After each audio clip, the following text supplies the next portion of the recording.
My girlfriend screamed, "You could never be a good husband," in front of 40 people. She had no idea what I'd already figured out. I'm 29, and until 3 weeks ago, I thought I had my entire life mapped out. Good job. Stable relationship. A clear trajectory toward the future I'd always imagined for myself. House in the suburbs eventually. Kids at some point. A wife who actually loved me.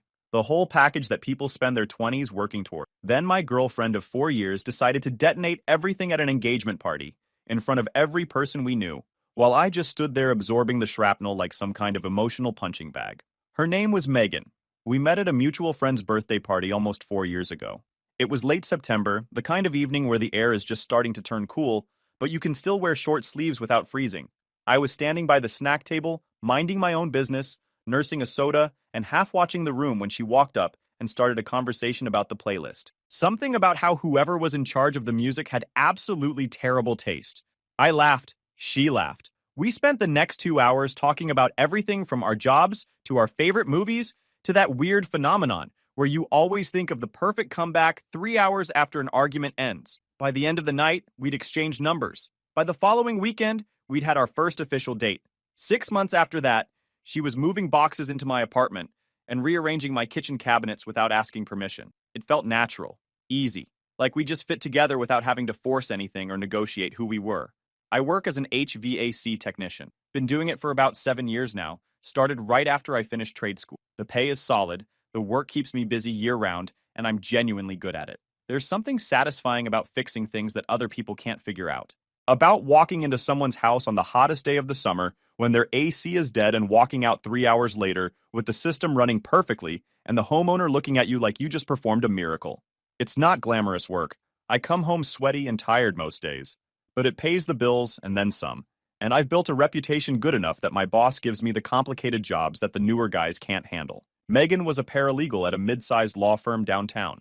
She'd been there about 5 years when we met, working under a couple of partners who specialized in corporate litigation. The hours were inconsistent. Some weeks she'd be home by 5. Other weeks she'd be stuck at the office until 9 or 10, prepping documents for depositions or tracking down case files from 20 years ago. I understood the demands. Every job has its busy seasons. I never gave her grief about the late nights because I trusted her completely. That trust feels incredibly stupid now, but at the time it was just part of how we operated. She said she was working. I believed her. End of story. Between the two of us, we weren't exactly wealthy, but we were comfortable.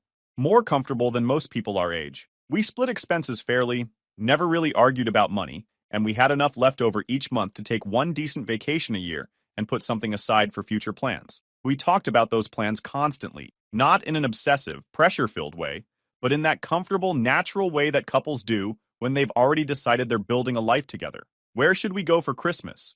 Should we start looking at houses next year? How many kids do you think you want eventually? Those conversations felt real. They felt solid. Turns out they were built on a foundation made of sand, but I didn't know that yet. Last Christmas, we went to a jewelry store at the mall just to look around. Casual browsing, she called it. We wandered through the displays, pointing at things, making jokes about the ridiculous prices on some of the pieces. Then she stopped in front of one particular case and went quiet. Inside was this elegant sapphire ring. Not huge or flashy, but beautiful. The stone was this deep blue that seemed to shift, depending on the angle you looked at it. She stared at it for a long time before she said anything. I've always loved sapphires more than diamonds. They feel more personal, you know? More unique. I made a mental note of everything. The style of the band, the cut of the stone, the exact shade of blue she kept coming back to, the way her eyes lit up when she looked at it. 2 days later, I went back to that store by myself and asked the sales associate about financing options. Started doing the math on how long it would take to save up without dipping into our emergency fund. I was planning to propose this Christmas. Had the whole evening mapped out in my head. Nice dinner at her favorite restaurant. Walk through the park where we had our first date. Then down on one knee with that sapphire ring.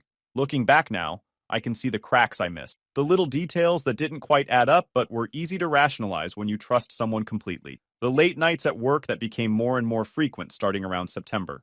The way she'd get irritable over small things and then apologize an hour later without any real explanation. The times she'd be scrolling through her phone and then quickly flip it face down on the couch when I walked into the room. The way she sometimes seemed distracted during conversations, like her mind was somewhere else entirely, even when we were sitting right next to each other.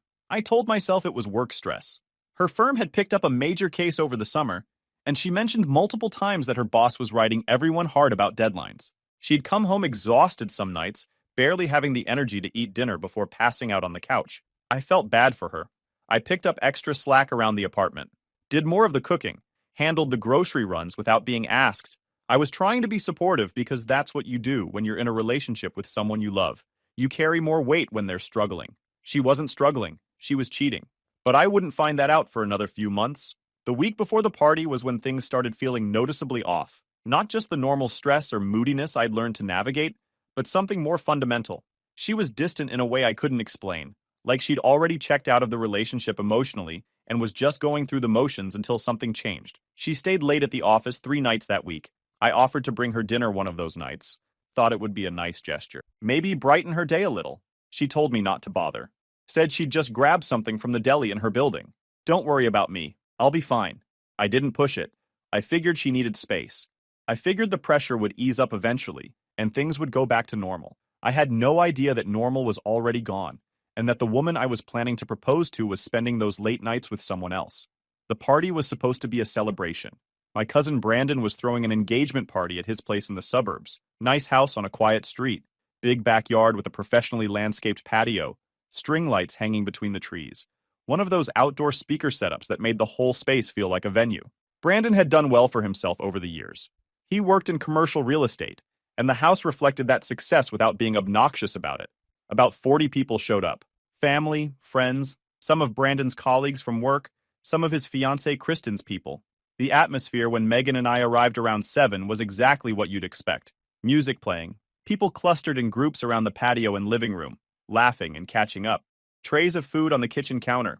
The general energy of people who were happy to be there, celebrating something good. Brandon and Kristen had been together for 6 years. They'd waited a long time to make it official, and everyone was genuinely excited for them. Kristen was a pediatric nurse, one of those people who radiated warmth without even trying. She and Brandon balanced each other out perfectly. He was more reserved, analytical. She was outgoing, emotional, the kind of person who hugged everyone hello and remembered the names of people she'd only met once. Watching them that night, I remember thinking that Megan and I would have something like that eventually, that we were on the same path, just a few years behind. Megan seemed fine when we first arrived. A little tense, maybe, but nothing alarming. We mingled, said hello to people, grabbed some food from the spread Kristen had organized. I ended up near the kitchen island with Brandon and a few friends from our extended family. We were catching up about work, sports, the usual casual stuff you talk about at parties. The conversation was light, easy. That's when Megan walked up. I noticed immediately that something was wrong. Her face was flushed in a way that didn't match the temperature of the room. Her posture was rigid, shoulders tight, jaw clenched. She was holding a glass but set it down hard on the counter when she reached us. The noise made Brandon stop mid-sentence and look at her. Everyone in the immediate area went quiet. "Can we talk?" she said. But her voice wasn't quiet. It wasn't the voice you use when you want to pull someone aside for a private conversation. It was loud, pointed, aggressive. The kind of voice that cuts through background noise and forces people to pay attention, even if they don't want to. I kept my tone calm, tried to steer this towards something manageable before it became a scene. "Sure. What's up? I'm serious." Her voice got even louder. "We need to talk about us." I glanced around. People were definitely watching now. The conversations around us had died. Brandon had this uncomfortable expression on his face, like he didn't know whether to stay or find an excuse to leave. Kristen was watching from across the room with her arms crossed, her face cycling through confusion and concern. Even people on the patio outside had turned to look through the glass doors. "Okay," I said carefully. "Let's step outside then. We can talk privately." "No." She cut me off before I could finish the sentence. "I'm tired of pretending. I'm tired of acting like everything is fine when it isn't. You know what? I don't think this is going to work anymore." The room got quieter. That gradual hush that happens when people realize they're witnessing something they probably shouldn't, but can't look away from. My stomach dropped. I could feel my face getting hot, my hands wanting to clench. But I forced myself to keep my expression neutral, to not give her the reaction she seemed to be fishing for. "Megan, this isn't the place for this. Whatever's going on, we can talk about it at home. You could never be a good husband." Her voice was sharp now, almost cruel, loud enough that I guarantee every single person at that party heard every word. "I'm not going to marry you." Dead silence. Complete, absolute silence. The music was still playing from the speakers outside, but nobody was listening to it. Every single person in that house was staring at us, 40 people. Family members, friends, people I'd known my whole life, people who would remember this moment and talk about it for years. All of them watching this woman I loved publicly tear me apart like I was nothing. Like 4 years of my life meant nothing at all. I looked at her for a long moment, searching her face for something, an explanation, a crack in the facade, some sign that she didn't really mean it, and this was just stress or fear or something we could work through. But her eyes were hard, cold. There was no remorse there, no love, nothing except this defiant, almost triumphant look, like she'd been waiting to do this and was proud of herself for finally pulling the trigger. I didn't recognize the person standing in front of me. This wasn't the woman I'd spent 4 years building a life with. This wasn't the woman I was planning to propose to at Christmas. This was a stranger wearing her face and speaking with her voice, saying things the real Megan never would have said. I didn't say anything, not a single word. I just turned around, grabbed my jacket from the chair by the front door, and walked out. Behind me, I heard someone ask what just happened, followed by the murmur of voices starting back up, but quieter this time. Gossipy, uncomfortable. The kind of murmur that follows a public disaster nobody was prepared to witness. I drove home in complete silence. No music, no podcast, no phone calls to process what happened with someone who might understand. Just the sound of my own breathing and the hum of the engine and the images replaying in my head over and over like a movie I couldn't pause. My hands were shaking on the steering wheel the entire drive. That fine tremor that happens when your body is flooded with adrenaline and has nowhere to put it. I gripped the wheel tighter just to have something to hold on to. My mind felt blank and overwhelmed at the same time, like my brain was trying to process too many inputs at once and kept short-circuiting before it could finish any of them. When I got back to our apartment, I didn't turn on any lights. I just walked to the couch and sat down in the dark, staring at the wall opposite the window. The streetlight outside cast these long shadows across the room, shifting shapes as cars passed by. I watched them move for what felt like hours. I kept replaying the scene at the party, trying to understand what I'd done wrong, what I'd missed, what I could have said differently that might have prevented this from happening. The obvious answer was nothing. This wasn't something I could have prevented with the right words or the right reaction. This was something that had been building inside Megan for months, maybe longer, and she'd chosen to release it in the most destructive way possible, in front of everyone we knew, at my cousin's engagement party, without warning or explanation. I still didn't understand why. My phone buzzed around midnight. A text from Nicole, one of Megan's close friends from college. I'd met Nicole a handful of times at various gatherings over the years. She seemed nice, genuine, the kind of person who actually listened when you talked, instead of just waiting for their turn to speak. The message read, "Do you even know what happened after you left?" I stared at it for a solid minute before typing back. What? 3 dots appeared immediately. Then, "Can I call you?" Yeah. My phone rang 5 seconds later. I answered but didn't say anything at first. Neither did she. Just this heavy silence where we both knew something terrible was about to be said. "Hey," Nicole finally started. Her voice sounded strained, like she'd been crying or was actively fighting back tears. I don't even know how to say this, but you need to know. After you left, Megan completely broke down, started crying and saying she didn't mean it, that she was scared, that she didn't know what came over her. But that's not the worst part. My chest tightened. Everything in my body went still. What's the worst part? She hesitated. I could hear the party still going on in the background, people talking, music playing faintly, the clink of glasses. Then she took a breath. Brandon's brother Garrett was there tonight. You know Garrett, right? I did. Garrett was Brandon's younger brother, maybe 26, worked in finance at some investment firm downtown. One of those guys who dressed slightly too nice for casual gatherings because he wanted everyone to know he had money. Talked a little too loud about his portfolio and his fitness routine. Called everyone bro and gave unsolicited advice about cryptocurrency. I'd never liked him much, but he was Brandon's brother, so I tolerated him at family events and kept my opinions to myself. Yeah, I said. I know him. Megan has been seeing him. Nicole's voice dropped. For at least 2 months. The world tilted. That's the only way I can describe it. Everything went sideways for a second, like the floor had disappeared and I was falling through empty space. I felt like someone had punched me square in the chest and knocked all the air out of my lungs. What? I didn't know until tonight. I swear to you, I had no idea. Nicole was talking faster now, like she was trying to get all the information out before I could interrupt or hang up. After you left, Garrett came up to Megan and tried to comfort her. He put his arm around her and she leaned into him. Not like a friend comforting a friend after something awkward, like they were together. Like it was the most natural thing in the world for him to hold her like that. I couldn't say anything. My mouth wouldn't form words. My brain was trying to process what Nicole was telling me, but the information felt unreal, like something from a bad dream. Like this was happening to someone else and I was just watching from a distance. And then I overheard him say something to her. Nicole continued filling the silence. He said, "You said you were going to end it clean. This wasn't the plan." That's when I put it together. I confronted her in the bathroom about 20 minutes ago. She admitted everything. She admitted it? Everything.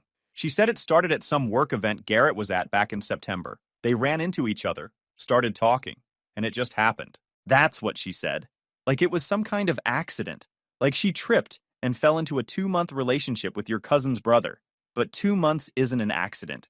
That's a decision she made over and over again, every single day for 2 months, while she was coming home to you, while you were planning your future together. She made that choice hundreds of times. Is she still there? I finally managed to ask. Yeah, she's still at the party, acting like she's the victim now, like she's the one who got hurt. A few people are comforting her, but honestly, most people look really uncomfortable. Kristen is furious. I think she wants Megan gone. Thanks for telling me, I said, and my voice cracked on the last word. What are you going to do? I don't know yet. We hung up. I sat there in the dark for another hour, processing. Then something clicked. The fog cleared. The shock receded enough for my brain to start working again, and I started thinking clearly for the first time all night. I opened my laptop and logged into the shared bank account Megan and I had set up about 2 years earlier. The account was meant for joint expenses: rent, utilities, groceries. We both contributed a set amount every month, and it simplified our finances. I started scrolling through the transactions from the past few months, looking for anything that didn't belong. At first, everything looked normal. Rent payments, electric bill, internet, the usual grocery charges. Then I noticed entries I didn't recognize. A restaurant called Provisions, upscale steakhouse downtown. I'd never been there, never even heard Megan mention it. $180 about 2 months ago. Another charge 3 weeks later for $210. Same restaurant.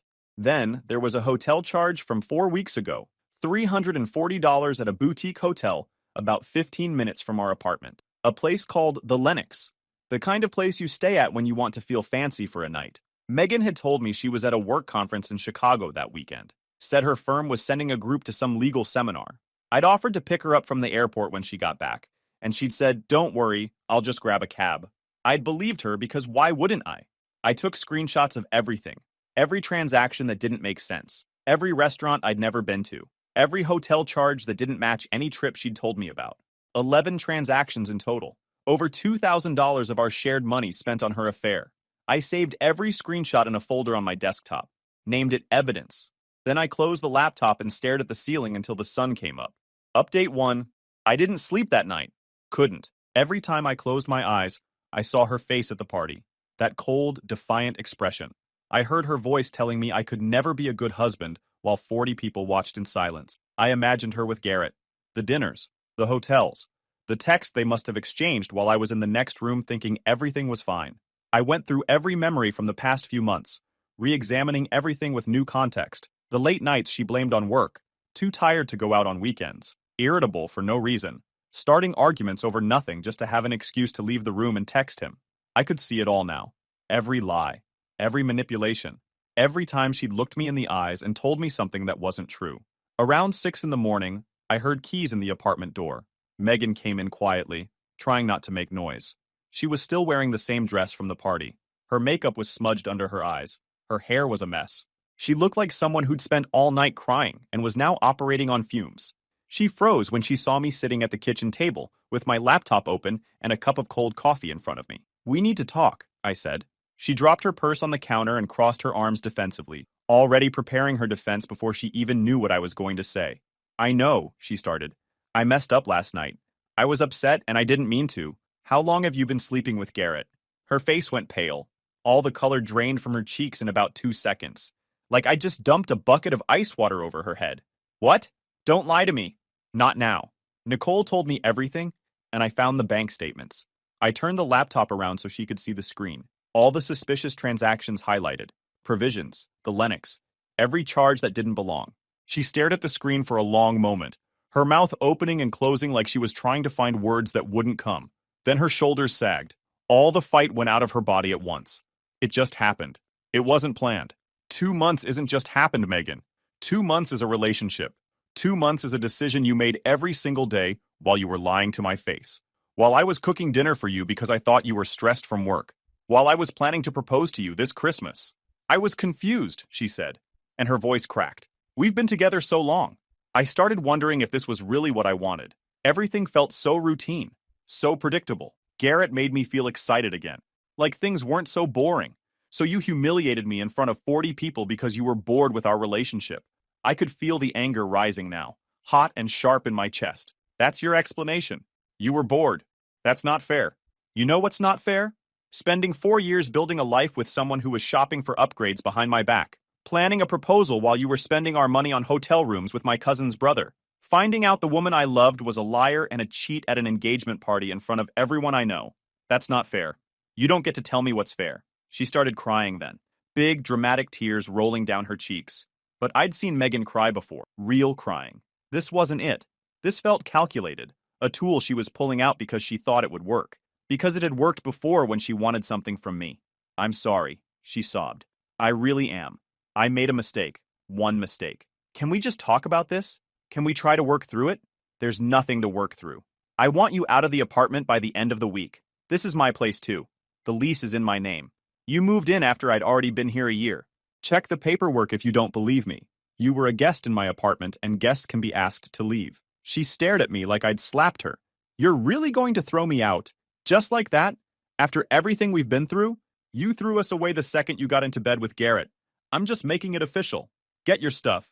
Be out by Saturday. We're done. She left the kitchen without another word. I heard her bedroom door slam shut. Then I heard her crying through the wall. Real crying this time. The kind that sounds like it hurts. I didn't feel bad. I didn't feel anything except this cold, crystalline clarity that I was doing exactly what needed to be done. Update 2. Megan moved out 4 days later. The process was exactly as unpleasant as I expected. She tried to take furniture that wasn't hers. The coffee table I'd bought 2 years before we even met. A bookshelf that had been in my apartment since I first moved in. Even the good blender my mom had given me as a birthday present. I had receipts for all of it. Kept them in a folder on my computer because I'm the kind of person who documents things. She backed down once she realized I could prove ownership of every item she was trying to claim. The actual moving process was cold and mechanical. We barely spoke except for logistics. What she was taking. What was staying. Who owned what. Her parents showed up Saturday morning with a U-Haul truck. Her dad wouldn't look at me, couldn't even make eye contact. Her mom gave me this pitying expression, like she felt sorry for me, like I was the one who'd done something wrong and was now suffering the consequences. I didn't explain anything to them. They'd believe whatever narrative Megan fed them, and I didn't have the energy to argue. They loaded up her stuff in about 3 hours. When the truck pulled away, I stood in the doorway of my apartment and watched it disappear around the corner. Then I closed the door, sat down on my couch, and exhaled for what felt like the first time in days. Garrett tried to reach out 2 days after Megan moved out. Sent me this long text message apologizing. 5 paragraphs of carefully worded nonsense. Full of phrases like, I take full responsibility, and I never meant for things to go this far, and I have too much respect for you to let this ruin your relationship with Brandon. He said he hoped we could move past it eventually. Said he was willing to have a conversation whenever I was ready. I read it once. Then I deleted it and blocked his number. Respect. What a joke. You don't have respect for someone when you're sleeping with their girlfriend. You don't get to invoke respect after you've helped blow up 4 years of someone's life. That text wasn't an apology. It was reputation management. He wasn't sorry for what he did. He was sorry he got caught and that it was making family events awkward. 2 days after that, Brandon called me. I heard what happened, he said. Garrett told me his version, but I want to hear yours. So I told him. Every detail. The public humiliation at his party. The 2-month affair I knew nothing about. The bank statements proving where our shared money had gone. The lies about work conferences. The late nights that were never about work at all. Brandon listened without interrupting. When I finished, he was quiet for a while. I'm sorry, man. I had no idea any of this was happening. Garrett's my brother, but what he did was beyond messed up. I'm not going to defend him. I appreciate that. For what it's worth, Kristen already kicked Megan out of the wedding party. She was supposed to be a bridesmaid. That's done. And I'm demoting Garrett. He's not standing up there with me. Kristen wanted him completely gone, but he's still my brother, so I couldn't do that to my parents. But he can come to the ceremony. That's it. No reception, no photos. He's persona non grata for everything else. That wasn't nothing. It was actually more than I expected. Brandon was in a terrible position. Garrett was blood. I was just a cousin. The fact that he was drawing lines at all meant something. Thanks, I said. That means a lot. You're still a groomsman. Obviously, don't even think about skipping. Update 3.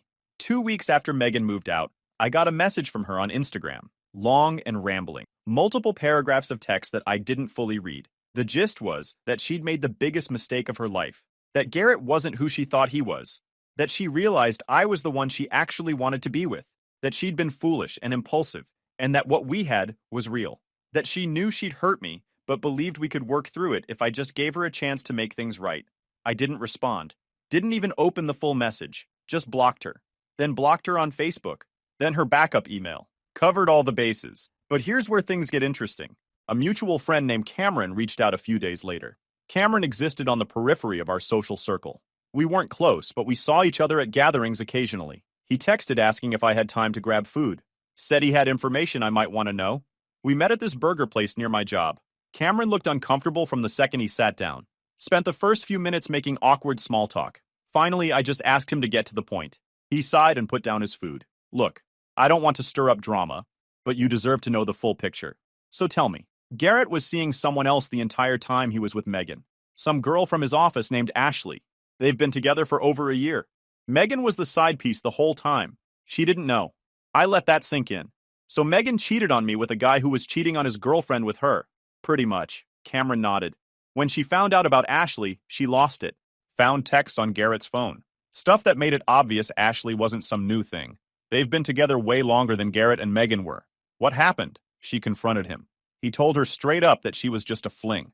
That he never intended for it to be serious. That Ashley was his actual girlfriend, and Megan was just fun on the side. That's almost poetic, I said. It gets worse. Same week she found out about Ashley, Megan got fired from her job. Fired? She'd been showing up late for weeks, missing deadlines.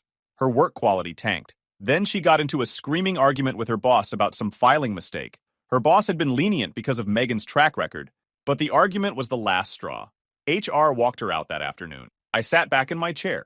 The woman who'd publicly humiliated me, who'd spent 2 months lying to my face while sneaking around with someone else, had now lost both her affair partner and her job in the same week. And her first instinct was to crawl back to me like nothing had happened. Cameron continued. She's been calling around to mutual friends, trying to get someone to convince you to take her back. Nobody's helping. A few people told her explicitly that what she did was unforgivable. She even showed up at Garrett's apartment one night crying, and he threatened to call the cops if she didn't leave. Final update. It's been 3 weeks since that night at Brandon's party. The weekend after Megan moved out, I rearranged the entire apartment, moved the couch to a different wall, replaced the dining table we'd bought together with a smaller one from a secondhand store, threw out every picture that had her in it. Every single one. 4 years of photos went into a garbage bag and straight to the dumpster. I didn't keep anything. Donated the books she left behind to a used bookstore downtown. Replaced the sheets on my bed. Bought new towels for the bathroom. Even got a different shower curtain. By Sunday night, the place looked completely different. Like a reset button had been pressed on my entire living situation. I started hitting the gym before work. 6 a.m., 5 days a week. Nothing crazy, just weights and cardio for about an hour. I'd never been a morning workout person before, but now it gives me something to do with the time I used to spend with her. My alarm goes off at 5:30. I'm at the gym by 6. By the time I get to work, I've already accomplished something. It's a small thing, but small things add up. My boss noticed the change, said I seemed more focused lately. He gave me a lead role on a commercial project last week, a full HVAC installation for a new restaurant opening downtown. It's a big job, good money, the kind of thing that keeps me busy enough that I don't have time to think about anything else. Brandon's wedding is in 2 months. I'm still a groomsman. Kristen sent me a text last week saying she was glad I was still coming, and that she'd specifically seated me at a table with some of her single friends from the hospital. Make of that what you will, she wrote with a winking emoji. I laughed for the first time in weeks. Told her I appreciated the thought, but I wasn't looking for anything right now. She said no pressure, just wanted me to have a good time. Garrett won't be at the reception. Brandon held firm on that, even when his parents pushed back.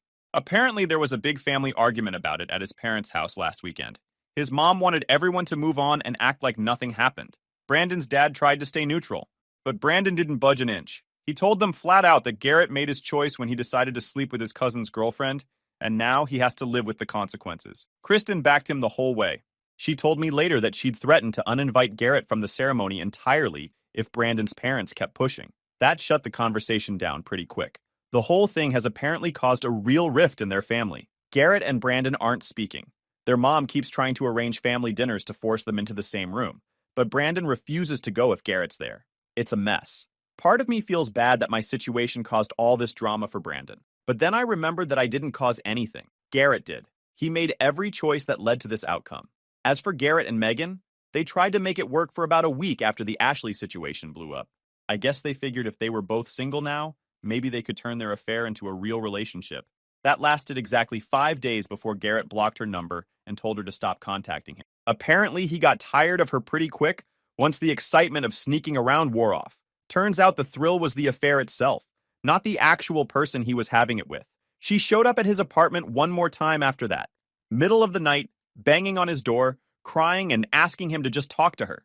He called the police. They showed up about 15 minutes later and escorted her off the property. The officers told her if she came back, she'd be arrested for trespassing. One of Garrett's neighbors recorded part of it on their phone. The video made its way around our social circle within a couple of days.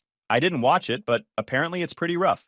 Megan completely falling apart in a parking lot, while two cops stand there waiting for her to leave. That was the end of whatever she thought she had with Garrett.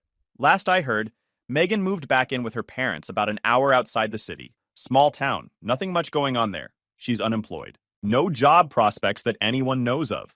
The paralegal world is pretty tight-knit in this area, and word got around about how she left her last position. Screaming at your boss and getting escorted out by HR doesn't exactly look great on a reference check. Nicole told me she's been posting sad quotes on social media, the kind of vague stuff that's obviously about me but never mentions my name. I haven't seen any of it because I have her blocked everywhere, but Nicole screenshots things occasionally. 3 days ago, I got an email from an address I didn't recognize. Turned out to be Megan using a new account to get around the blocks. The email was 4 paragraphs long. She said she'd been doing a lot of thinking, that she'd made the worst mistake of her life and wanted a chance to make things right, that she knew I probably hated her, but hoped I could find it in my heart to at least talk to her. I forwarded the email to my personal folder, marked the address as spam, and went back to what I was doing. Last weekend, I went to a cookout at my buddy's place. First social thing I'd done since the party. It was good, normal. Nobody mentioned Megan,